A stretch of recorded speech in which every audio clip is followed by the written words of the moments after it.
Straight cut.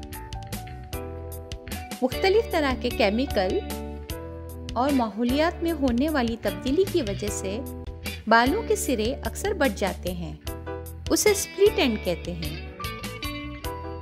Split and की वजह से बालों का बढ़ना मुश्किल हो जाता है।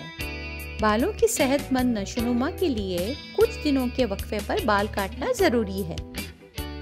बालों का स्ट्रेट कट करना ये इसका आसान हल है। जिस फर्द के बाल काटने हैं उनसे सलाह मशवरा करें कि बालों की लंबाई कितनी कम करनी है। कटे हुए बाल उनके कपड़ों या बदन पर ना गिरे, इसके लिए एप्रन या तौलिए से उनके जिस्म को ढांक दें। पैडल ब्रश की मदद से उलझे हुए बालों को ठीक करें। वाटर स्प्रे की मदद से बालों को इस तरह गीला करें। बालों को कंघी करने के लिए हेयर कटिंग कोम इस्तेमाल करें। इसी कोम की मदद से बालों को कुछ हिस्सों में बांटें। बालों को दाएं और बाएं जानिब करके दो हिस्से यानी सेक्शन बनाएं। इसमें से एक हिस्से को दो हिस्सों में तकसीम करें। एक हिस्सा कान की तरफ और एक हिस्सा उसके पीछे।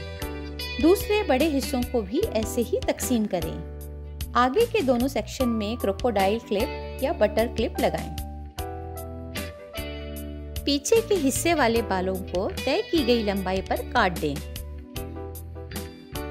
बालों को काटने के दौरान कैंची को 90 डिग्री पर ही पकड़ें। कैंची को तिरछा ना पकड़ें। बालों को इस तरह अलग करें और एक एक करके हर एक सेक्शन के बालों को काटें। बाल काटने के दौरान कैंची और कोम कभी भी नीचे ना रखें। साथ ही इसका भी ख्याल रखें कि खुद का हाथ कट ना जाए। पीछे के हिस्सों को इकट्ठा करके फिर से बाल काटें। आखिर में सारे बाल इकट्ठा करें और उन्हें थोड़ा और कट करें। इस तरह आप भी अपने सहेली के बाल काट सकते हैं।